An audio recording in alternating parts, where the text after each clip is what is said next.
સુરેન્દ્રનગર જિલ્લામાં 13મી મેને સોમવારે મિની વાવાઝોડા સાથે આવેલા માવઠા બાદ ફરી એકવાર ગાજવીજ, ભારે પવન સાથે માવઠું પડતા ભર ઉનાળે ચોમાસા જેવો માહોલ સર્જાયો હતો. એક દિવસના ગેપ બાદ ફરી મિની વાવાઝોડા સાથે વરસાદ ત્રાટક્યો હતો.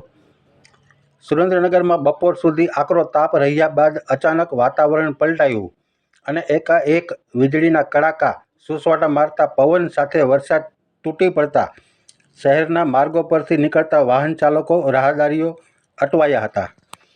કેટલીક જગ્યાએ વીજ પુરવઠો પણ ખોરવાયો હતો.